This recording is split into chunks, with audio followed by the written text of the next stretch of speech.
दिल्ली सरकार की हिंदी अकादमी ने जयप्रकाश करदम को सम्मानित किया है। उनको खासकर दलित साहित्य और दलित विमर्श के लिए ज़्यादा सम्मानित किया गया। जो साहित्य का उन्होंने सृजन किया है वो मेरे साथ हैं। सर, पहले तो इस सम्मान के लिए नेशनल दस्तक की तरफ से आपको बधाई। बहुत बहुत धन्यवाद। क्या लग रहा है सर कि दलित साहित्य को लेकर अब कितना रुझान बढ़ा है लोगों में और कितनी स्वीकार्यता मिली है? देखिए, स्वीकार्यता सम्मानों से नहीं बढ़ती, स्वीकार्यता बढ़ती है लेखन से।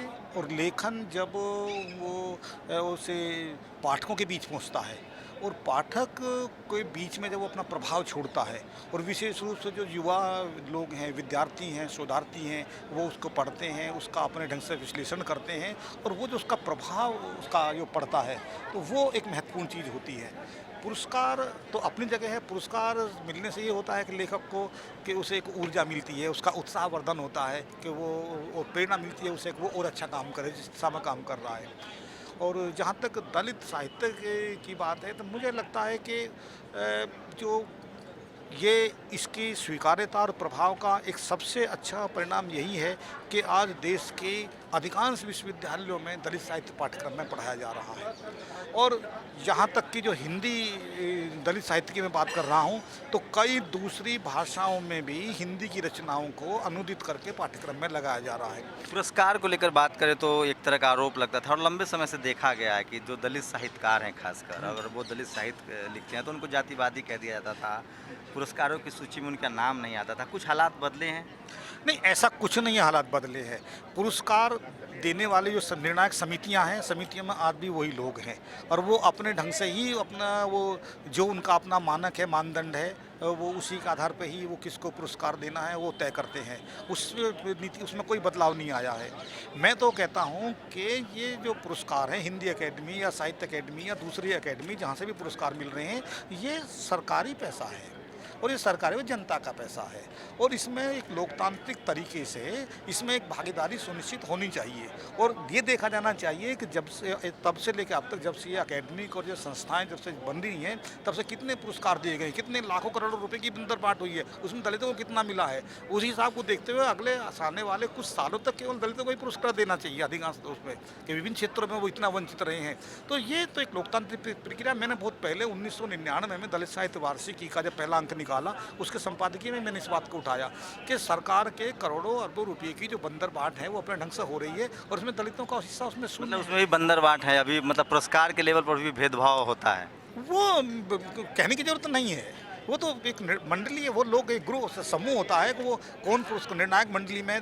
देखिए, जब रचना छपी, संपादक, आलोचक, प्रकाशक को हम एक तरफ कर दे, संपादक, आलोचक, समीक्षक, और उसके बाद में निर्णायक समितियों के सदस्य, ये सब मिला जुला एक ही लोग होते हैं, कोई अलग नहीं होते। तो इसलिए वो पहले हमने तो यहाँ तक भी सुना है कई बार कुछ ऐसे लोगों को पुरस्कार दिए जाते रहे हैं कि वो रचना बाद में वो छपी है कि पुरस्कार पहले तय हो गया है। करदम सर, अगर बात करें साहित्य के इम्पैक्ट की, साहित्य के प्रभाव की, तो समाज में कितनी जागरूकता आई है? ये दलित साहित्य का प्रभाव का सबसे बड़ा एक परिणाम ये है कि जो दलित राजनीति है, जब तक दलित साहित्य नहीं था, दलित राजनीति शब्द नहीं था।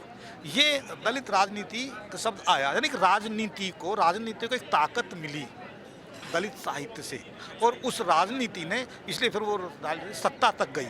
सर, ये एक और सवाल मेरे मन में उठता है कि नामदेव धसाल थे, वो बहुत ही जो साहित्य है, दलित साहित्य, उसमें दर्द है, अभाव है, रोटी की लड़ाई है, संघर्ष है, जबकि जो दूसरे साहित्यकार हैं उनमें नदी, नाले, फूल, झरना, सौंदर्य शास्त्र, मैं किसी को गलत नहीं मानता, लेकिन लगता है कि दलित साहित्य में अभी भी वो उसको उतनी तरजीह नहीं दी जा रही है, उसको उतना, चाहे वो साहित्यकार हो, उनको पब्लिशर्स नहीं मिलते हैं। नहीं, देखिए, ये अपने अपने एक हमारे दो तरह की दुनिया होती है। एक हमारे परिचय की दुनिया, एक हमारे संपर्क की दुनिया, और तीसरी होती है सरोकारों की दुनिया। तो इन भूख से, उत्पीड़न से, अभाव से, अस्पृश्यता से, दमन से उनका सरोकार नहीं रहा जिन लेखकों का, तो इसलिए उन विषयों पर नहीं लिखते। इसलिए उनको प्रकृति आकृष्ट करती है, उनको ईश्वर आकृष्ट करता है, उनको प्रेम आकृष्ट करता है, उनको दूसरी चीज़ें वो आकृष्ट करती हैं, उन विषयों पे लिखते हैं। लेकिन एक दलित लेखक क्योंकि वो भूख से, पीड़ा से, अपमान से उस दंश को सहता है, वहाँ से गुजरता है, तो उसके सरोकार हैं, वो उन सरोकारों को अपनी रचनाओं का विषय बनाता है। प्रेमचंद के बारे में कहा था कि उन्होंने दलित कहानियाँ बहुत लिखी। जिसमें दलित पात्र होते थे, लेकिन उसको प्रतिरोध का स्वर नहीं कहा जाता है। उन्होंने दलितों को पीटते हुए दिखाया, मार खाते हुए दिखाया, बुरी स्थिति में दिखाया। लगता है कि अब समय आ गया कि दलित साहित्य में प्रतिरोध के स्वर को रखा जाए कि हम रेसिस्ट कर रहे हैं, हम असर्ट कर रहे हैं, हमें अपना राइट्स चाहिए। देखिए, पहली बात तो मैं इससे सहमत नहीं होता। प्रेमचंद ने बहुत सारी कहानियाँ दलितों पर लिखी। प्रेमचंद ने 200 से अधिक कहानियाँ लिखी, उनमें कुल 6 या 7 कहानियाँ ही हैं जो दलितों पर केंद्रित हैं। पहले वो भी नहीं लिखा जाता, पहले वो भी नहीं था, वो 6 लेकिन 7 वो पीड़ा की कहानी है, तकलीफ की कहानी। तो उनमें जो मैंने पहले कहा भी सरोकार का, प्रेमचंद का सरोकार वो नहीं है। प्रेमचंद को हम इतना सम्मान देते हैं, कम से कम उन्होंने उन विषयों को उठाने की कोशिश की। लेकिन प्रेमचंद की रचनाओं में जो नायक हैं, जो इस ताकत के साथ आना चाहिए नायक को, उस रूप में दलित समाज के नायक नहीं है। और जो जैसे मान लो गोदान में उनका वो होरी को कहा भी जाता, तो होरी दलित नहीं है, होरी एक किसान है, वो सीमांत किसान है। वो खेतीहीन मजदूर नहीं है, वो खेती में काम करने वाला वो बंधुआ नहीं है। तो ये अंतर बहुत बड़ा है। गैर दलितों की रचनाओं में दलित पात्र हैं, दलित साहित्यकारों की रचनाओं में दलित नायक हैं। पात्र होने के साथ साथ नायक होता है, वो अपनी ताकत के साथ आता है, अपनी आवाज़ के साथ आता है, एक संदेश लेकर आता है। एक साहित्यकारों ने कहीं ना कहीं जो दलित नायक रहे हैं, चाहे वो बाबा साहब हो, ज्योतिबा फुले हो, सावित्रीबाई फुले हो, चाहे वो झलकारी बाई हो, चाहे वो मंगल पांडे को कहा जाता है, लेकिन वो जो उसमें भी एक दलित नायक है जो उसको कहता है कि तुम्हारे धर्म के साथ खिलवाड़ हो रहा है, तब वो लड़ते हैं। तो क्या लग रहा है कि हमारे जो महान सपूत हुए, हमारे जो सोशल चेंजर हुए, उनको कहीं ना कहीं इन लोगों ने जानबूझकर अनदेखी की, और उसको ज़रूरत है कि दलित साहित्यकार मेन स्ट्रीम में लाएं, और वो आप लोग कर रहे हैं। नहीं, स्वाभाविक है। जब वो संस्कृति की बात करते हैं, समाज की बात करते हैं, तो वो अपने ही सांस्कृतिक मूल्यों के साथ आते हैं। जब समाज को देखते हैं तो अपने ही नज़रिए से देखते हैं, इसलिए उनको अपनी जाति के, अपने संप्रदाय के, अपने लोग हैं, वही उन्हें नायक लगते हैं। इसलिए अम्बेडकर हैं या ज्योतिबा फुले हैं या कबीर हैं, वो उनको नायक नहीं लगते। इसलिए आप देखेंगे कि कबीर को जो आज इतने पूरे विश्व में जिनको एक ताकत के रूप में उनके रचनात्मकता को, उनके साहित्य को, उनकी कविता को पढ़ा जा रहा है, पहचाना जा रहा है, उनको जब हिंदी साहित्य का इतिहास लिखा गया तो उसमें उनको एक बिल्कुल एक कवि ही नहीं माना गया।